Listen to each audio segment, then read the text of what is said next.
Hi, everybody. It's Judy Cohen, and this is Wake Up Call 516.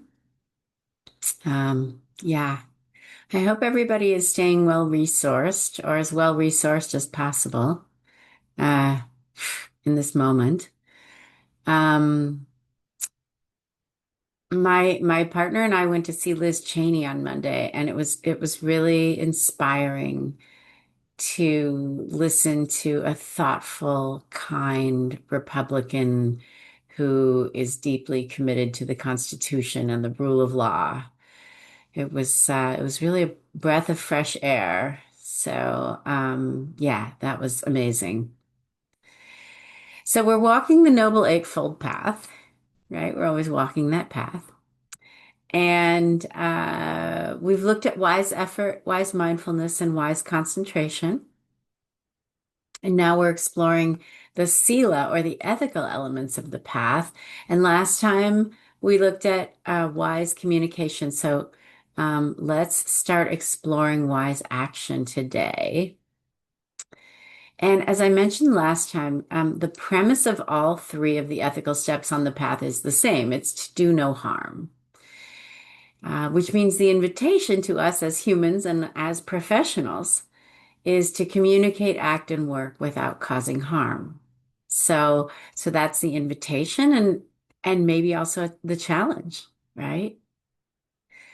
So wise action has five elements, and you might recognize these also as the five precepts.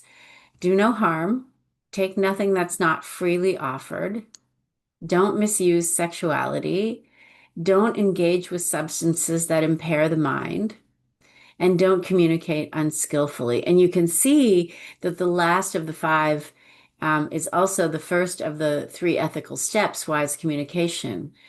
So it's important enough that we're invited to work with it on its own and then as part of wise action and then as one of the five precepts. So I just think that's interesting. It's one of the things I love about mindfulness too, is the way that everything just bends around to itself. So let's take these elements one by one and start with do no harm. And with do no harm, especially, let's start by remembering that we're not perfect, and may not, probably won't, I'll speak for myself, probably won't get to a place where we create zero harm 100% of the time, or perfect the other four elements of wise action either. But I also want to say that just because we probably won't or may not achieve perfection, doesn't mean that we should be realistic. Right? If I'm being realistic, I can see 100 ways that the law points me to causing harm or causing necessary harm. Um, but that's in the system as currently imagined, right?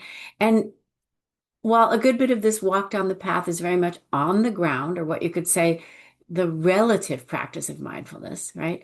There's also the imaginal or absolute way of looking at do no harm in particular, which is to do no harm at all, full stop. So, I'd say in sitting with do no harm and in practicing with it and reflecting on it, let's not be realistic. Let's explore the aspiration to do no harm with the idea underlying, Norman Fisher's book on the paramitas, The World Could Be Otherwise. Let's look at it from that frame. The law could be otherwise. We could cause zero harm in law and in life. Let's hold this step on the path like that, right? And keep that wild aspiration front and center, you know. And as long as we hold that aspiration dearly and in our hearts, then let's also forgive ourselves when we fail, right?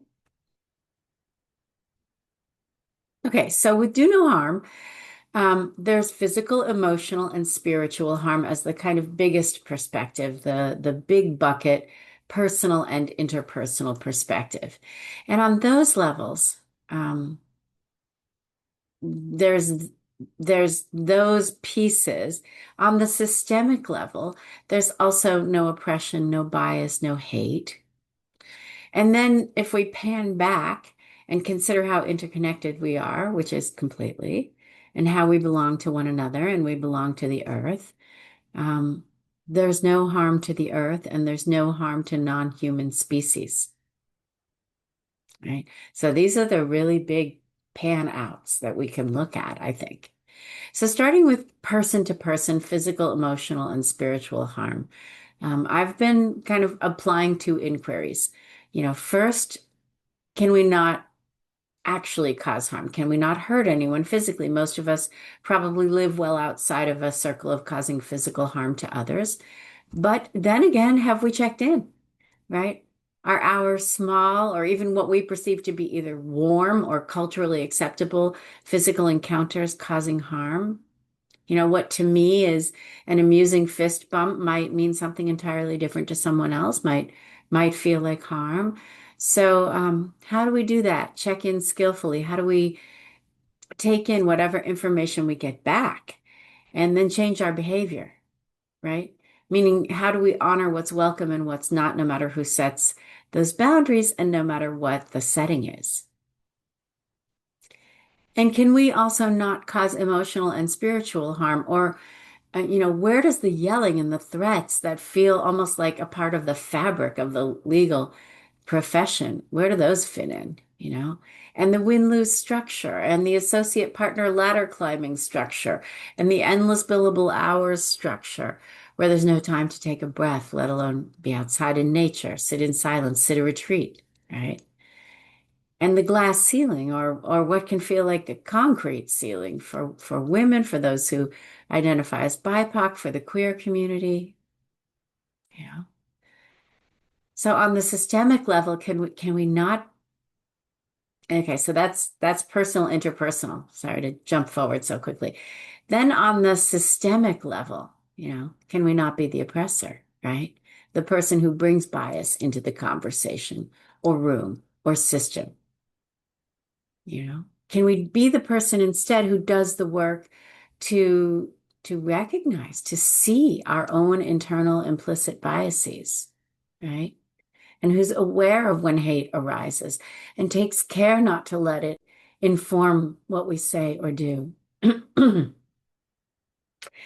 can we make whatever changes are needed? And these are very inconvenient changes to cause no harm to the earth and to non-human species. So these are just some inquiries that for me fall under this big inquiry of can we not cause harm? So I was saying I have two inquiries, and one is can we not cause harm? And the second is can we care enough about not causing harm to look at what might be the deeper dimensions of this step on the path? And this is just my formulation of it, but what I mean by that is, you know, first looking at not causing physical, emotional, or spiritual harm. Can we take our plaintiffs as we find them, right? To use a phrase that we're all familiar with. Meaning, in this context, can we pay attention and care so that when we either learn from someone that we've caused harm, um, or the systems we've put in place or are perpetuating are causing harm, can we take a good hard look and can we make changes?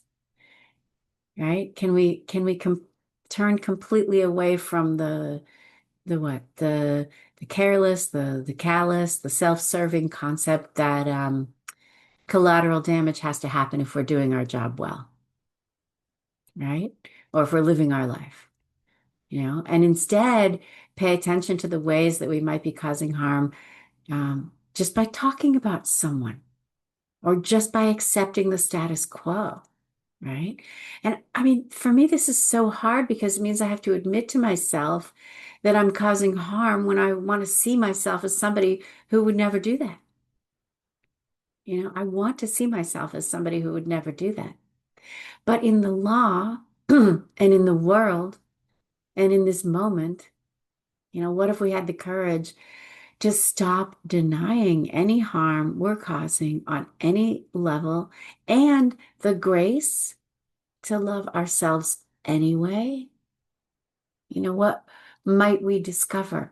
What might upset or scare us to death? And what good might we be able to do? And then last thing is like wise communication. Can we also apply these inquiries to the ways that we might be causing harm to ourselves?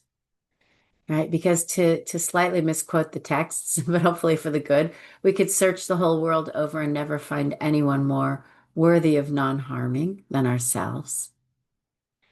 And to quote Adrienne Marie Brown for the millionth time, what we practice at the small scale, in this case, the ways we relate with harm or not towards ourselves, does really set the pattern for the whole system.